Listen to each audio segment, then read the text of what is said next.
If there is anyone that knows wild creatures, it's this guy, one of the best-known animal behaviorists in the world.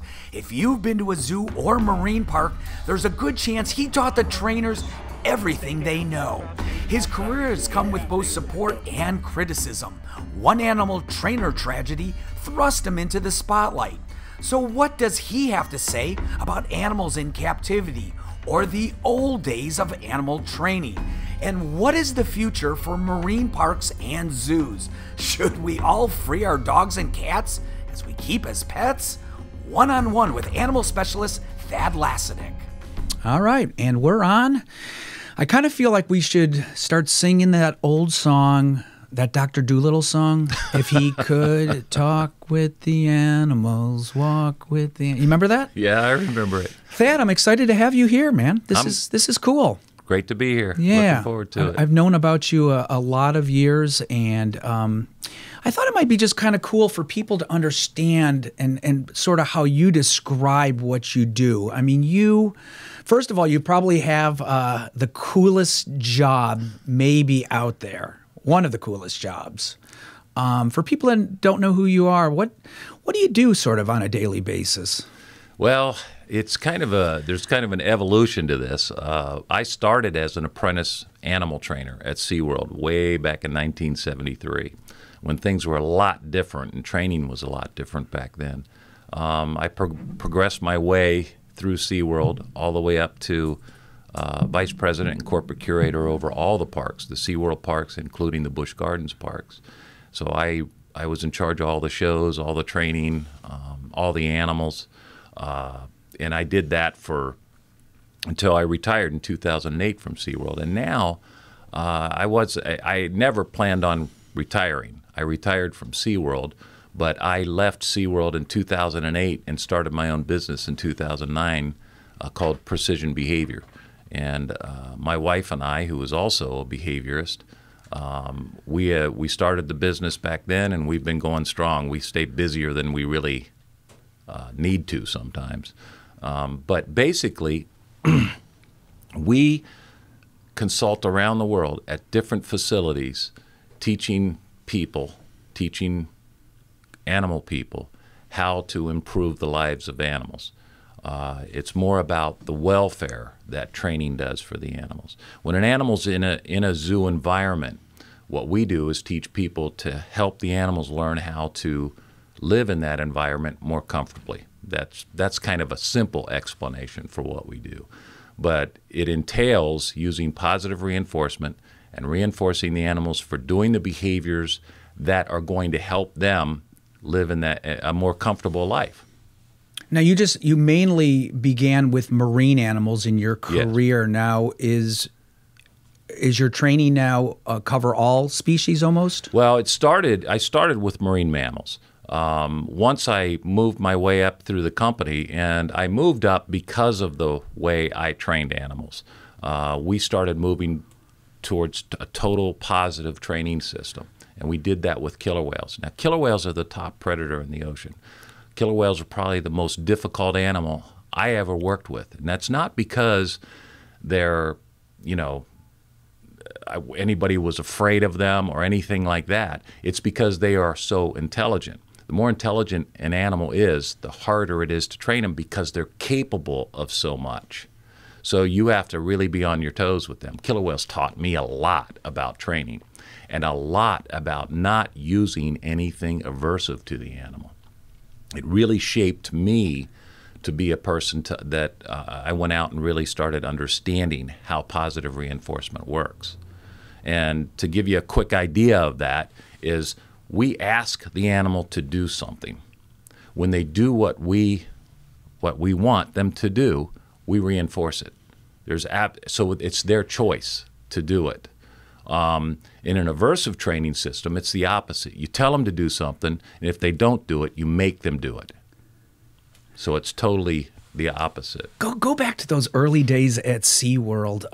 Was it at the first couple times you do it? I don't know if you can remember it because I remember it.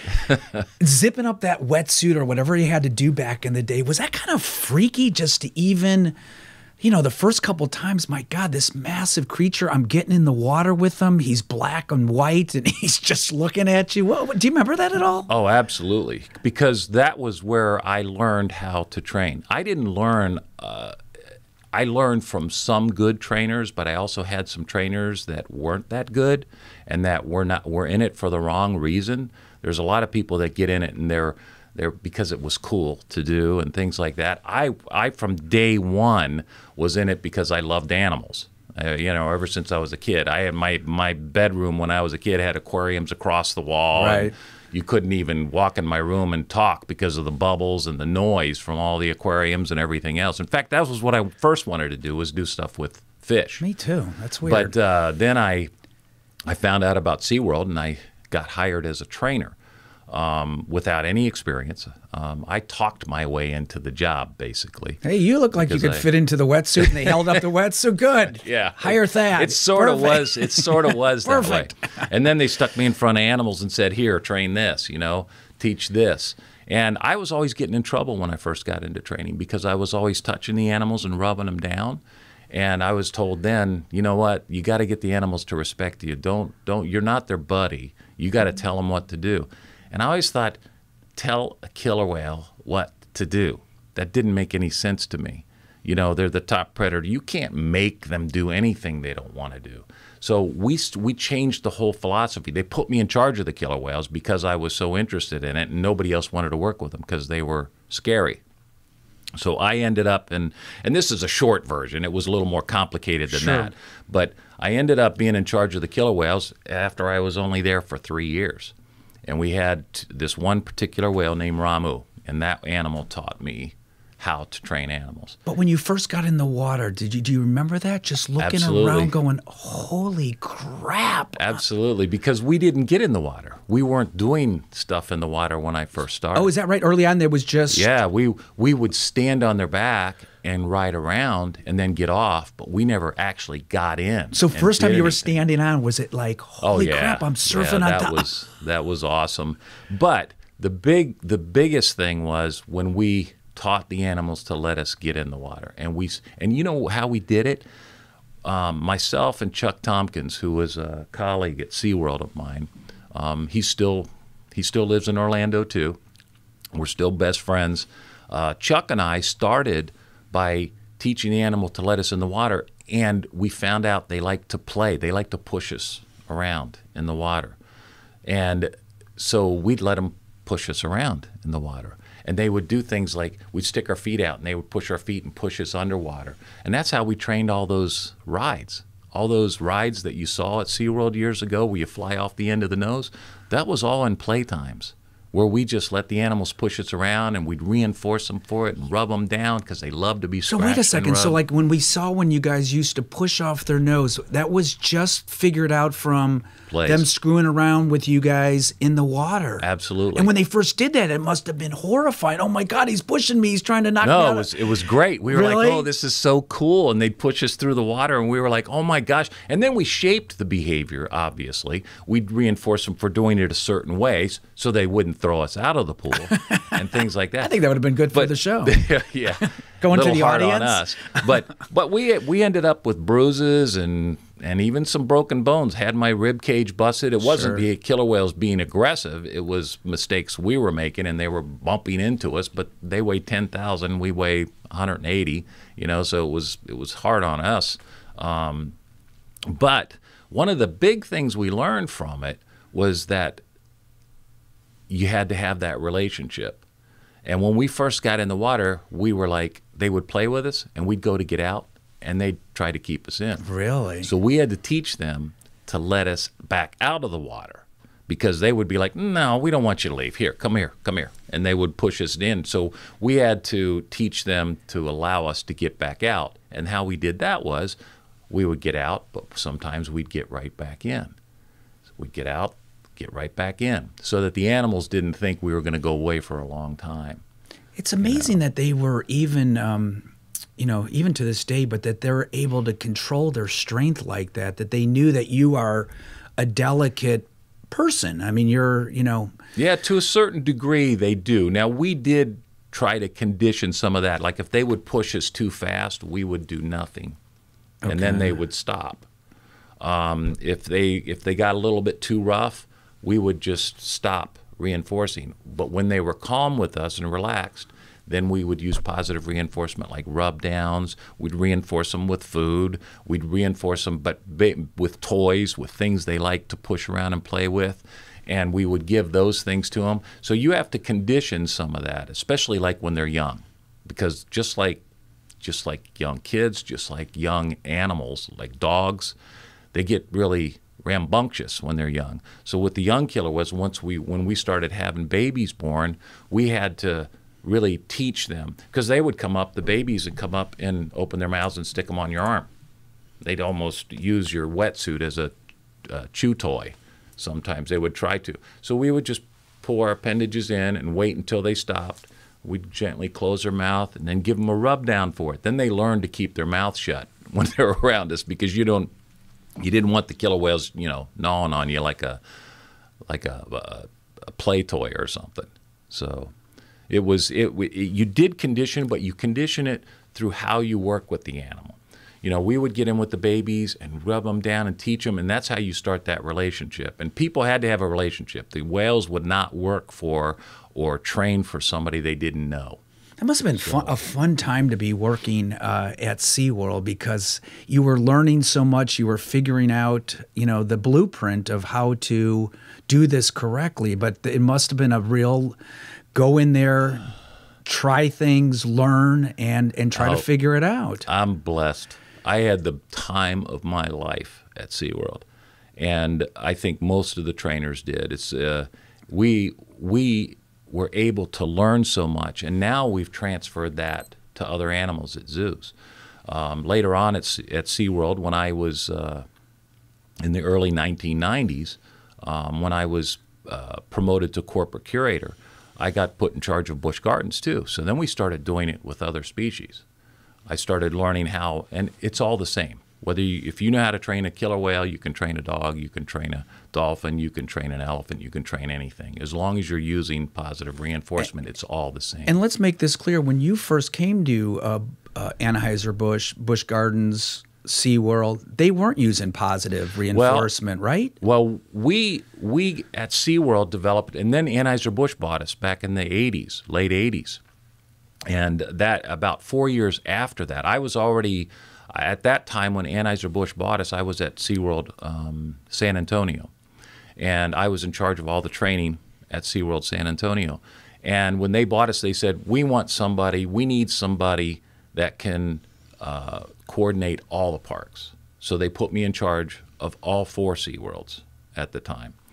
So at that time, I coordinated everything, got us training the exact same way, in the most positive way we could. I put some curators and guys that I had worked with in charge in those particular parks, and we really formed a really good, solid team.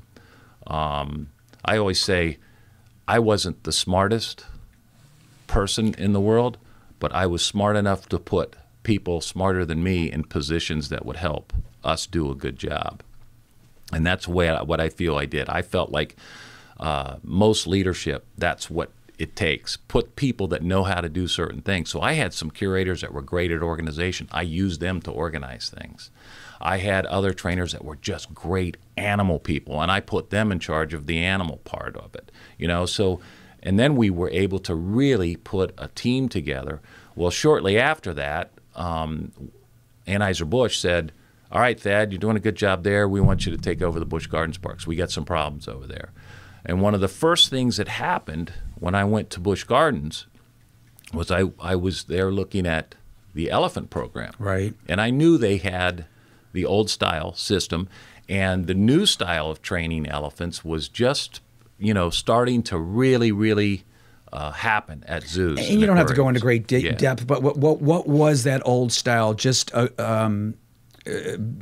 being an aggressive boss to the elephants? Is that what would be the kind way to describe it? That's a real kind way to describe it. Okay. The old style is 4,000 years old. That's how elephants have been trained for 4,000 years.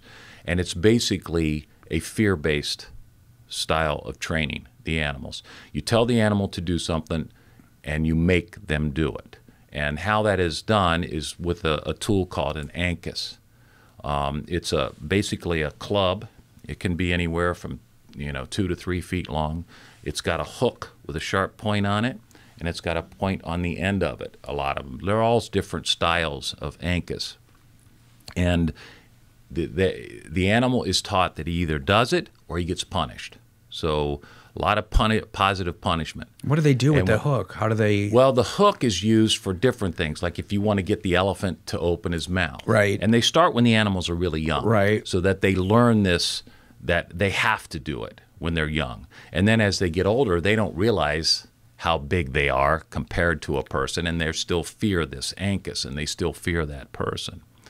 But the ankus is used in a way where you actually, if you want the elephant to put his head up high, you would stick the hook in his mouth and poke the roof of his mouth, and it hurts. So they lift their head to avoid the pain. So it's punishing, but it's also negative reinforcement. They do it to release the pressure. They lift their head. That stops the pain. And if the elephant refuses to do something, it gets as bad as they hit him. They smack him in the forehead, and it's not a pretty sight. At Busch Gardens, when I first took over the training there, one of the first things I did was I went to August Busch and Anheuser-Busch, and I said, we've got to change over to a protected contact system, which is something that got established with AZA, the American Zoo and Aquarium Association, who accredits all the zoos, right, all the best zoos in the U.S. And they said, yes, we want everybody to transfer to that system. Like when you first come to August Busch and discuss this, do they look at you like with cross-eyes, like what is he talking about, or is it a gradual thing, or how does that work? Well, what was awesome about Anheuser-Busch, and that they were a great company. I mean, they put a lot of money into our parks. We had the best facilities, and he was just an awesome leader. August Busch was. August Busch III. Right. Awesome leader. I learned a lot from him about how to lead people and how to get things done. But no, I went to August Busch and I explained it to him. But you have to remember, by that time, I was in that position of corporate curator for 4 years, so I had a relationship with him. I taught him everything we did with our killer whales, and that's the kind of boss he was. He came in and he was basically a beer company, right? Right. Well, he spent days with us when he first took over Seaworld. He spent days learning what we did. How do you train? I actually put together with some of my other curators an 8-hour presentation for him on how we train, what we do with our killer whales, and he loved it. And he always stayed interested in it. Anytime he was in Orlando, he would come by and see the whales and say how things going. And so I had a relationship. So it was fairly easy. I actually, myself and the zoological director, Brad Andrews, we went up to a meeting up in St. Louis, and we explained it to him. We had a presentation ready, and we said we have to change over to this system because it's just not right. That the way, and he basically really didn't know that that's how it was done, or that it could be done in a more positive way. So he gave us $6 million right there to build a protected contact barn, and we built the barn, and we switched over from the old style to the new style in one day. In fact, that's when I moved Otto Thad, who had worked with killer whales with me for 20 years. I went to Otto and I said, Otto, we're going to change over. I want you to take over the elephants. He goes, I've never worked with elephants. I said, you'll learn. You know how to use positive reinforcement, so we're going to teach these elephants a whole new style. The elephants thought they died and went to heaven when they moved from that one system to the next. I guess the equivalent would be what we've learned in society, that you just don't beat your child. You don't take a stick and pound on them in the classroom or at home, and we've learned and evolved, and we all said, yeah, there's a better way to do it. Absolutely. That's exactly what it is. Now, the reason there's pushback on it, in my opinion, is because it's something you have to relearn. It is harder to use positive reinforcement all the time than it is to use negatives. Think about it in your own life. You know, let's say your child asks you, I want to go outside and play. Can I go play? And the answer is no. Why do you say no so easily and yes comes harder? It's because when you say yes, now you have to do something, right? When you say no, end of story. I can sit on the couch and still watch TV. But you're giving me ideas for my 7-year-old. Yeah. When you say yes, that means you have to do something. You have to go outside and watch them if they wanted to go play. You have to get up and go get them something if they want to play with a game, or you have to play the game with them. When you say no, you don't. So it's easier to use negative and to go negative, and to punish is easier because there's not a thought process in it like you have to have when you use positive reinforcement. When you use positive reinforcement to get them to do it, you have to be thinking about it more. And to me, that is why it's hard for people to change.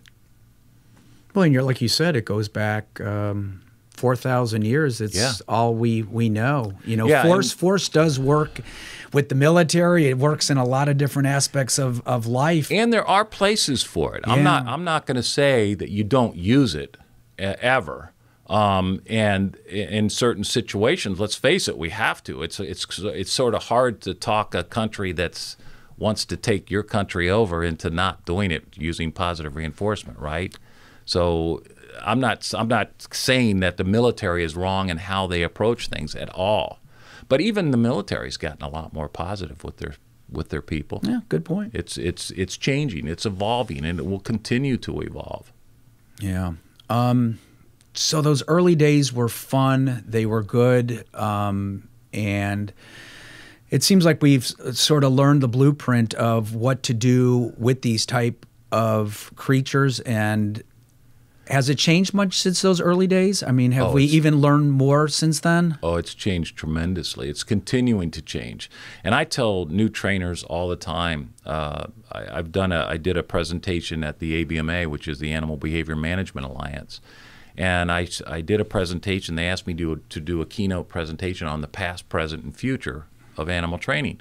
So I went in the past and explained how we did things back then, and it was more about dominance training and things like that, and then how it started to evolve when the marine mammal industry started up, when we started training dolphin, and why it changed the way it did.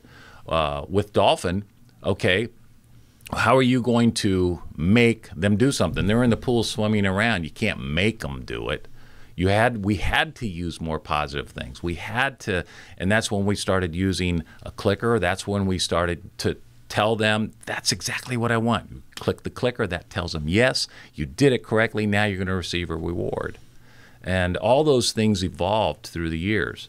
And I constantly tell new trainers, if we're training the same way, even though we're doing it the best we know right now, but if you're still only doing that 20 years from now, and you haven't evolved even more and found better ways, then you're not doing your job. It's always about finding a better way to do things. I mean, think about it. That really is in everything, and it's no different in training. We should never think we know everything. I learn something new every time I work with another animal. Is there any animals that can't be trained? Like when we go through species, is there just some, you know, are you going to open up a crocodile show or anything like that, or a tarantula show? Or actually, we work with everything now. We're doing a lot of fish training now. When you say fish, training sharks, training Goliath grouper. Really? Over at the Florida Aquarium, they have a grouper named Cletus. And we have taught that animal to target. He swims up. He weighs 250 pounds. Boom. He swims up, and he used to do that when the divers would get in with him. Smash into him. Well, he would get aggressive towards them. Right. He didn't like them in the pool, so we taught him that people were good. And we couldn't use food, because if you went in there with food with him, he might get aggressive to try and take the food away from you when you were giving it. Because divers talk about Goliath groupers doing this when they're diving. Yeah, exactly. They'll take it away from you. If you shoot something, they'll come out and take it from you. So what we found out, Angie and I were working with this Goliath, and his name is Cletus, and he's become a superstar over there. Really? He's still there. And they're very solitary animals. They don't do a whole lot. They sit you know, they get into wrecks or into these little caves that in the coral reefs and everything, and that's their territory. And they come out and ambush prey. You know, they ambush their prey. But they don't like people intruding in their area. They have a thing with their swim bladder where they can express the air in their swim bladder, and it makes a booming sound that you can feel in your chest. And that's an aggressive sound that they make to try to get animals and people away from them. But we were able to teach him to like divers. And how we did it over there was we found out he liked sand. And that was by mistake. I asked the keepers, the biologist over there that worked with this Goliath, I said, is there anything you see that he likes? And they said, well, when we kick sand up, sometimes he'll stick his head in the sand while it's floating, and he'll let it land on him. Interesting. So I said, well, let's try that. Let's try sand and see what he does. So we got in the water with him. We started pouring sand. We take a cup of sand and just pour it. Well, he immediately swam over and stuck his head in the sand. And then he actually let them touch him. So I said, what about bubbles? Because we noticed that he swims over the top of the divers, and he would sit like up here, right, where the bubbles were going through his face and on his body. He loved bubbles. So we actually took a regulator and had it so that we could control the stream, and we actually used the bubbles with him. We would blow bubbles in his face. He would open his mouth real wide, and his mouth is about like this, because he weighs 250 pounds, and you could stick your hand in his mouth and blow all the bubbles. He'd sit there. He sat there for up to 45 minutes and let us pour sand on him and use the bubbles. So then we used that to actually teach him to do some things. And we taught him that, okay, we're going to put this target here, which was this orange plexiglass plate, and he would station in front of it because he knew that's where we were going to pour sand and do the bubbles. It was awesome, and he still does that to this day. So then, in your experiences, do you almost feel that almost every species has the capability of learning behaviors? Absolutely. That's how they survive. The environment does it in the wild, right? The environment teaches animals. And the animals that learn to cope with the environment are the ones that survival of the species. You know, so we're all on that schedule. Now, what happens is you have to look at the animal's capabilities. You have more intelligent animals, and they're capable of so much more. That's why the more intelligent animals are the harder ones to train, because they're capable of so much. You know, and you have to adjust your style of training. Like you're working with an otter, let's say. An otter has about a 15, 20-second attention span. So you work him in short, and you work with him in short periods of time. You ask him to come over here, you reinforce him, you move him over there, you reinforce him. You want to teach him to go from one area to another, A to B's, you can do that. But you wouldn't be able to work with him or train him for a full hour at one time. Now, more intelligent animals like dolphin and all your primates, you can work with them for a long time because they're capable of so much. All it is finding out what they like. Find out what they like, and then use that to reinforce the behavior that you want to get from them. And that's what we teach people how to do. Has there been any species you just go... There's harder species. I mean, have you ever just gone, oh, this is hopeless? Not really. Like I said, first you have to look at the species. And that's what we have learned to do in working with the different animals. You want to look at their natural history and what they're like in that species, and then you look at their real history. Where did they come from? See, that's the biggest problem working with dogs. We work with a lot of dogs, and when you work with dogs that have been abandoned by their owners or given up to, you know, the SPCA or the animals have been at humane societies, you don't know what their history is. And it's hard then because you don't know what has happened to them from the time they were a puppy to the time that they got given up on. And people adopt those dogs without knowing the history. And then those dogs have a lot of problems. Maybe they were smacked around in the home they were in. Maybe they were kept totally outside, which is going to shape their behavior. Maybe they haven't been socialized with people very much, so you have a fearful animal that walks around constantly in fear because they haven't been socialized in different circumstances. So we can tell by looking at a dog. We can walk up to a dog, work with it for a few minutes, and we can tell that this dog, what his issues are. He has fear issues, or a dog that's, and you can tell by what they do from their body language. With dogs, you look at them, if they're tucking their tail underneath their body, right, they're fearful. And why? Then you have to figure out, why are they fearful? What are they fearful of? And then you can start to work with them and start to desensitize them so that they don't have those fears anymore. I get your thoughts on this. I feel like we're evolving so much with animals. Kathleen, who's also in studio here, we traveled to Africa to meet the mountain gorillas in Rwanda. And when I was a kid, if somebody would have told me you could stand next to a gorilla and live to tell the story, I would have. I guess I watched too many cartoons growing up, Thad. I had a lot of issues. Okay? No, I think a lot of people feel that way. But I feel like with so many species, I mean, here we were on these volcanoes, extinct volcanoes, and here are these mountain gorillas. I mean, a creature that is 700 pounds, 1,000 pounds, a silverback gorilla, and it is sitting there next to you, ripping bamboo out.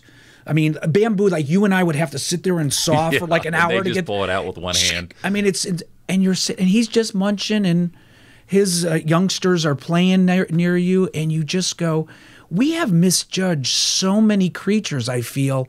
And what you're telling me, I feel like there's more and more species we're realizing they have a thought process, they have feelings, they have things that make them happy, things that make them sad. And I think in 200 years, we're going to look back on so many things and go, gosh, we misjudged so many creatures. Well, you're absolutely right. When I first got into the animal business, we were kind of taught, animals don't have emotions. And don't talk about emotions because they don't have them. I was being taught that. That is a crock. Animals have emotions. Of course. Absolutely have emotions. Are they exactly like ours? No, because they're not us. They are not humans. They're a different species, but they do have emotions. They have likes and dislikes. And that's the key to working with animals. Find out what they like and what they don't like, and kind of abandon the things they don't like and concentrate on the things they like. And then you can start to have that relationship you want to have with an animal. And that's what was wrong with the way we used to train. The dominance training is wrong because it doesn't build that relationship. You know, I talk about it in my book, you know, about building human relationship. You don't build a good relationship with somebody using aversives. You don't build a good relationship saying no and get out of here or treating people poorly. You build a good relationship treating people nice. I often tell people, and they look at me like, oh, I don't know if I agree with that, but think about this for a second. What is a good relationship? I ask trainers this all the time. What is a good relationship, let's say, between you and your significant other? What does that involve? What is it? Well, you trust them, you love them, and those are the answers I get. Okay, well, what is love? Realistically, when you break it down into its basic form, a good relationship is a lot of positive experiences, a lot more positive experiences than negative experiences, right? Mm-hmm. That's what you need to try to do when you build a relationship with anybody or any animal. You want it to be based on positive experiences, not bad experiences. A bad relationship is more punishing and negative, behaviors that have happened between the two of you. Then you've got a bad relationship, and you don't want to be around them. Well, think about that with animals. So if you use aversives with your animals, do they really want to be around you? No, they're just forced to be around you. But they don't like you. And that is something that right from the very start when I got into training, I was like, you know what? We're not doing this right. And we found out we weren't. And I go back to B.F. Skinner. Skinner started this stuff. Right. He started really doing it. I'm a big Skinner fan. Skinner, don't get confused. Not Leonard Skinner. No, Skinner, B.F. Skinner. B.F. Right? Skinner. Thank you. And basically that whole science is like 60 years old now. Yeah. That's all. It's still in its infancy, you know. But we're learning so much about that.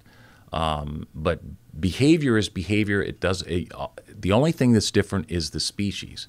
We all respond the same way, whether you're a cockroach or a human, and everything in between responds to positive reinforcement the same way, and they also respond to punishment the same way.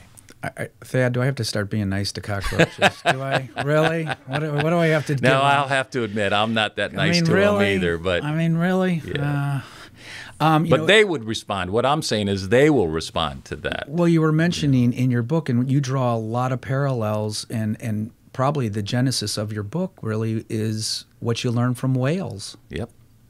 And you know why I think they were such a good example is because, and why I feel like I learned a lot of this from killer whales is because they were the top predator.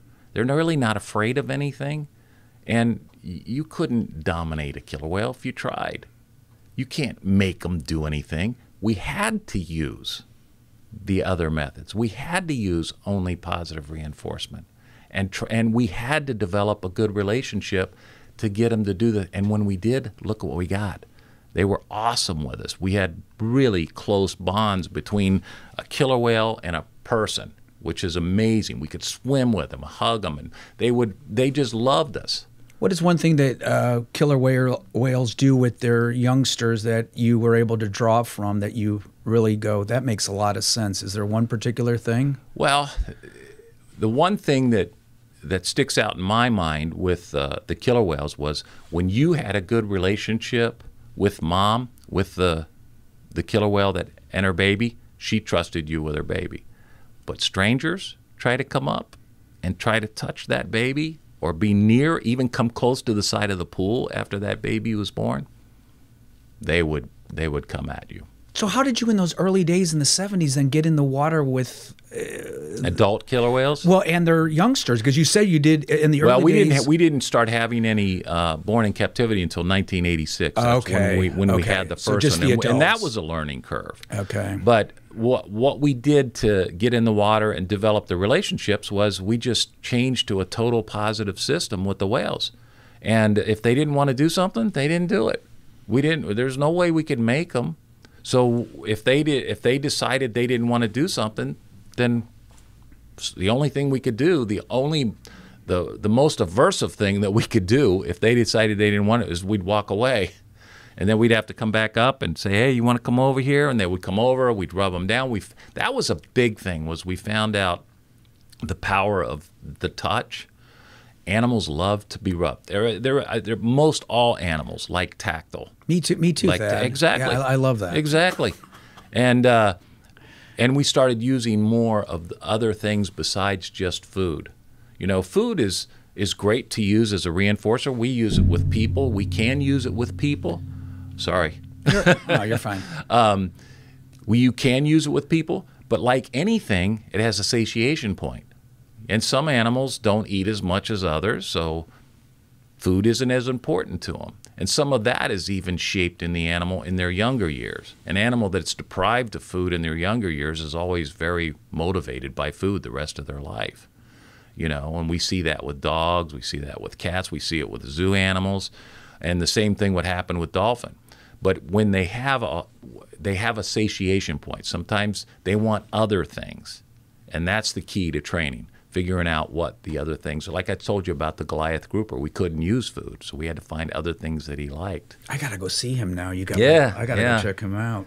His name is Cletus. Cletus. That's great. That's a great place too, by the way. The Florida Aquarium. Yeah, it's a cool place. So talking about positive reinforcement, you feel like you've made some progress with these hooks that they normally use for elephants. You feel like we're getting some support from Washington finally, right? I am really excited that AZA years and years ago came out with going to protected contact because there were several elephant trainers that had been killed by elephants. So they went to this new system where there's a barrier between the trainer and the elephant. And that's been going on for years. And most facilities use that form and have had to conform to that. Most facilities in the U.S. Only. Well, just recently, in the last year, now we put out a documentary about the two different styles of training, positive reinforcement style versus the old 4,000-year-old fear-based training that has been used on elephants and still is used in elephants around the world. And we now know there's a better method, a better way of doing it. So we need to change, and we need to get everybody to change. So are these hooks going to be removed? AZA has come out, and they are going to phase them out. So in the next few years, it will be phased out of all U.S. zoos. Not around the world, though. Not around the world yet, but already the European AZA is following suit, which I knew would happen. If the U.S. would do it first, then we can get everybody to do it. And then the next step is to really start going into some of these other countries like India, Vietnam, that have elephants and utilize elephants, in Cambodia and all these areas, and teaching those mahouts to do it differently, that work with elephants. And people that want to understand what this hook is, there's a documentary that Thad is in. I think it's called Elephant Trainer in the Room. Yeah, it's on Amazon. If you have Amazon Prime, it's free. And if you just go to Amazon and let's say you don't have Prime, then it's, I think, $1.99 to watch it. But it really explains the differences. It's a tough watch. I had troubles getting through it, and but it's well done. It explains a lot, and I think it tells a really good story. You know what freaked me out during that? And I guess this is true. Tell me this. I couldn't believe when I saw that Thomas Edison or Edison's people electrocuted an elephant in front of everyone to prove that electricity is powerful. Yeah, you can look it up. You can look it up online, or you can see that in our documentary. We've got a short old film. He's sitting there in the elephants. Yeah. Holy crap! So you can see just that alone shows you how we've changed and how we're evolving. But at the time, it was on public display. Yeah. Like, hey, everybody kids, gather around. Exactly. Let's watch the elephant get electrocuted. Isn't that crazy? Insane. It really freaked me out. They actually hung an elephant that killed its trainer, too. Yeah, you guys had with that a crane. Yeah. They actually put him on trial and kind of hung him. Well, they didn't kind of hung him. They hung him until he died. Yeah. So, again, all those things have changed, and that's why it's so great that AZA has decided to do this, finally. And they're going to get rid of that hook. It's going to send a message around the world. It's something that Angie and I and Otto have been passionate about for years. We've been saying this at conferences, doing presentations, and now AZA is doing it, which is absolutely great. But we got to continue to take steps. We got to take it the next step. And there are other ways of doing it. And in that process, we need to teach people how to do it the right way, which a company like ours can do, and there's several people out there that can do it. I think we can do it the best, but there's others that know how to do it too. I feel like your life changed a little bit. Let's talk about this when Dawn was killed here at Seaworld. I feel like your training, your life, and just everything was, sort of flipped upside down. Obviously, the tragedy of Dawn being killed. You were working at Seaworld. I was not working at Seaworld. Oh, you weren't? No, okay. I retired in 2008. You had trained her, though, right? Or yes. The skills? Yes. Any thoughts about that to this day when you look back? Or Dawn was one of the most awesome killer whale trainers that we had. She was a beautiful person as well as a great trainer. She was awesome. I was not there when it happened. I will tell you this, that she was working with a killer whale that was not trained like the rest of the killer whales were. And the reason he wasn't trained on water work, in other words, to let you get in and out of the water, the reason he wasn't was because the facility we got him from he had already killed a trainer that fell in, and they didn't do water work. And this girl was cleaning the side of the area, and she fell in with Tilikum and 2 other female whales, and they drowned her. They didn't tear her apart or anything like that, right. but they drowned her, basically, and the water was really cold. That was at Sealand up in Victoria, Canada. We moved him to Seaworld, Orlando. We moved one of the other female killer whales to San Diego, and one of the other females to San Antonio to be in our groups of whales at those parks. But because Tilikum and those 2 whales were involved in killing somebody, we were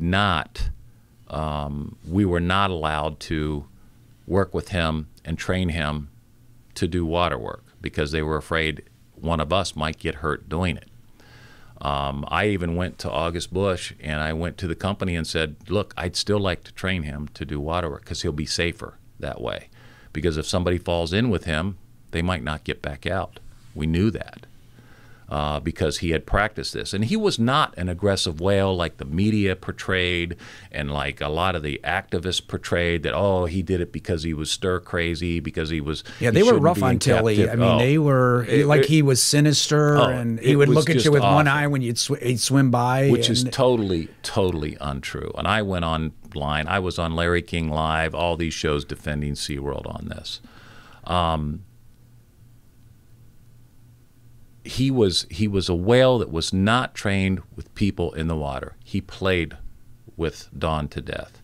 Now, a lot of people go, oh, no, he ripped her apart. You know, he hurt her.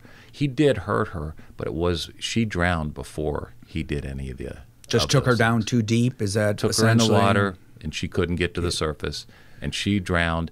And then when they tried to take the body, when they tried to recover Dawn from the pool, that's when he started getting aggressive, and that's where some of the injuries took place. And that's just a fact.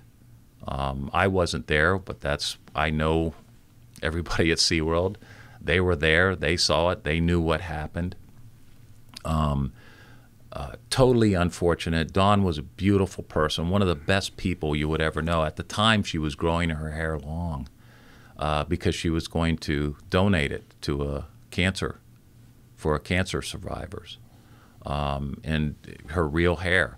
And she had a ponytail, and she got too close to the side of the pool with him. She was laying down working with him, and her ponytail drifted in the water, and that's what he grabbed and pulled her in with. So again, all I know is that we had certain parameters on how to work with Tilikum. And unfortunately, some of those parameters weren't adhered to, I don't think. So looking back, sort of being a Monday night quarterback, we've all had a lot of time to think about this, some time to heal. What should have been done differently in your eyes? And you're the guy to really talk about this, not people sitting online typing stuff, you know? Well, again, it's so unfortunate because all the other whales were trained to do water work. Tilikum wasn't. I guess I would have to say, looking back, we should have trained him to do the water work, to be able to allow people to get in and out of the water. We could have trained him for that. And I think that was a huge thing. I also think that there should have been stricter regulations on how to work with him in place, because it changed after I left, in my opinion. Now, I know there's going to be people that will argue with me on that, but it's a fact. Yeah. You know, it's so funny because, as I was telling you before we started, I'm surprised our paths didn't cross, because I was in the news business for 25 years, and I did so many stories at SeaWorld, Busch Gardens, SeaWorld here in California. I'm not kidding you. I probably did 100 stories. Just let's go do a cool story. I think it was my excuse of trying to get out of the newsroom and just go have a nice day. But I really learned a lot over that time. And, you know, it's funny, as I've gotten older, I have such mixed feelings about SeaWorld. And you know, to me, they have done so many positive things over the years. People don't realize before SeaWorld, nobody gave an F about killer whales, dolphins, sea otters, otters. I mean, people just didn't give a crap about these creatures. You're absolutely right. And SeaWorld started to make the public pay attention. And mind you, this is long before the Discovery Channel, and we had 6,000 Right. channels of learning about different creatures. So I look at all the things that they have done, and even do to this day, of just the wonderful things they do. I also then sort of got educated as I've gotten older, and I still go to SeaWorld on a regular basis. I love the place, you know. But then I sit there and think sometimes, I don't know, should a killer whale be in this tank? And I go back and forth, and then I think, well, you know, it's a positive thing that people are learning about them. And then there's another side that I go, nobody gets upset how many whales get killed a year. I mean, you can just go read back in history how many of the Russians used to kill whales, slaughter them. Upwards of 50,000 in 1 year. Nobody gave a shit about that. And then one whale, you know, Tilly, and we're losing our minds. And so I know I'm kind of going in a roundabout way here, but what's your thoughts about all this and Well, keeping whales in captivity? Well, it has to be done right. SeaWorld was doing it right. They were the best in the world at doing it. They were the first to ever have killer whales born in captivity and survive, and have done it many times since. Of course, now they're not going to breed their killer whales from pressure from the outside, mainly from the animal activist. I think we are going to lose big time by not continuing to have killer whales and other animals, marine mammals, in captive situations, because that's where we can learn so much about them. And that, in turn, is going to help us take care of them in the wild. Not just from them being ambassadors that people want to take care of them and take care of the ocean, but because we, someday, our oceans are getting polluted, we may be able to repopulate areas with animals that we have and that we continue to have. Look at the tiger. The only tigers that are going to be left in this world fairly soon It's are true. tigers in facilities, because they're getting slaughtered to this day, and the wild areas are going away. Even Africa areas are shrinking. Look what's happening to the elephant, and we constantly hear from the activist. PETA even said it when AZA came out with this rule the other day that they're going to do away with the Anchus. They're going to phase it out. They said, oh, that's great news, but they shouldn't have elephants at all. Well, that's just a crock. Here's some facts about these things. These animals, many, many years ago, maybe they were collected wrong. And some of the methods that were used to collect them were wrong, but we learn as we go. I'll give you a fact about elephants. You know, these organizations like PETA would rather see the elephants culled in the wild, killed, rather than go to a zoo. Perfect example of it was when Disney and San Diego were going to bring in a herd that was slated to be culled. They got a bunch of bad PR about it, so they said, okay, we're going to back off. That whole herd was killed, shot with .50 caliber guns that year. Wow. Because there was no place for them. Is that true? That's absolutely true. And those are the types of things that don't make any sense to me, where they would say, well, they're better off dead than in a captive situation. That is just wrong. Now, we have a responsibility, if we're going to have these animals, to take care of them the best way possible. It's a welfare issue, and that's where zoos and aquariums need to continue to go. We need to do better every day. We need to have bigger and better facilities. But it's not always just the size of the facility. It's the care that's given to them. And that's why what AZA has done by banning and by saying they're going to phase the bullhook out, they are increasing the welfare of those animals. If you have to use a tool like an Anchus in captivity, then I agree with PETA. You shouldn't have them. But we don't have to do that, and we've proven it. We know how to take care of these elephants in a positive way. Go over to Busch Gardens right now and see, or go to San Diego Wild Animal Park, and see how they do it. It's awesome. These animals are perfectly happy. They have no reason not to be happy, and they're content. There's no stress involved in their lives. They'd have a lot more stress if they were in the wild, because they'd be hunting for their food. They get all the food they want every day. And that's what zoos have to do. Zoos have to continue to get better and better and better. But this is the only place where most of us are ever going to get to see these animals and really learn to care about them. When they say, oh, we're past that, we shouldn't have zoos, we shouldn't have aquariums, I just think that's going to be a sad day. I do feel, though, I do really feel that oceanariums are probably going to go away. I think marine mammals in captivity are going to go away over the next 100. I hope I'm wrong, but I think that, and I look back at my experiences with it, and I just go, that's a shame for kids growing up like I did. I wanted to do that ever since I was a little kid. You know what inspired me? I went down to Flipper's Sea School. It was called Flipper's Sea School in the Keys.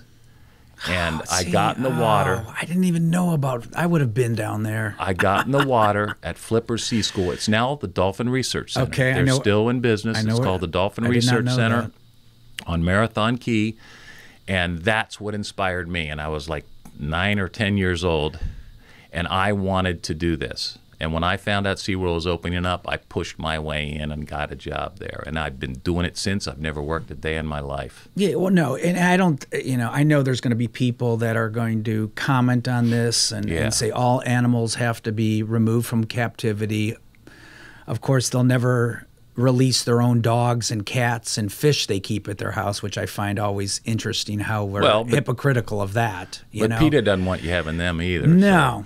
So, but people are very weird about which animals and species they talk about here. But there is a side to me that I think there is so much positive stuff that comes from even zoos and marine parks such as SeaWorld that I get very torn about it, but there's a lot of people that get conflicted by it. It's a tough one, and it is. But if we really look at the issues, as long as we are taking good care of the animals and we're looking out for their welfare, their mental state, not just their physical state, because that's what zoos used to do. We used to say, okay, they're eating a good diet, they're doing this, they're doing that, so that's what we're doing.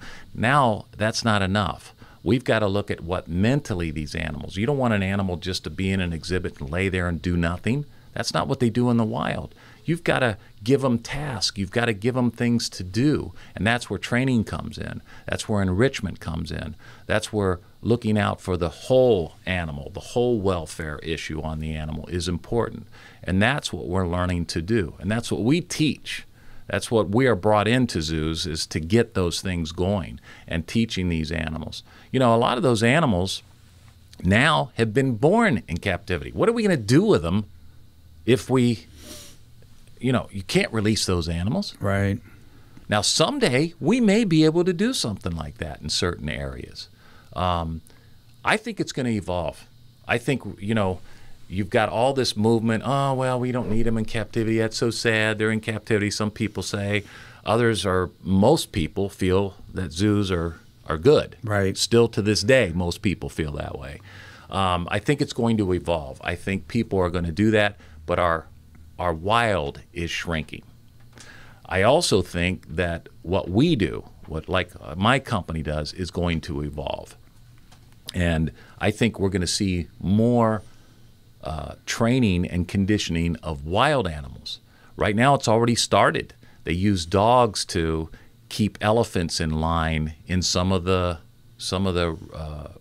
areas in Africa, so that they don't tread into farming areas, farming areas, right. Because that's where the conflicts start. And then you have things like elephants getting firebombed. You have elephants getting killed, poisoned, electrocuted. Every day something like that is happening.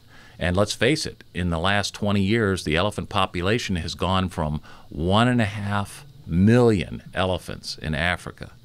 1.5 million, 1.6 million, something like that. It's down to like 488,000 now. It's always in less than 20 years. It's always weird to see video of countries where you see traffic Maybe I'm thinking of India, but you can correct me. And you'll see cars going by, buses, and then people are walking with elephants. Yeah, it's that's the oddest looking thing. Yeah, that happens in India. It's also in Cambodia, Vietnam, those areas, and it's gotten better. In our documentary, we went to some of these countries, and we went to bad places, and we went to some really good places that treat elephants really well. It's evolving, but what AZA has done with the ANCUS is going to have ramifications all the way to those countries. There are already some really good people, and we have been contacted, and in the future I think we're going to be working towards this and helping train mahouts in India and some of the mahouts in some of these other places that use these things, and start teaching them that they can do it in a different way and how to take care of these animals. It's going to take time in those countries because they're worried about where their next meal is.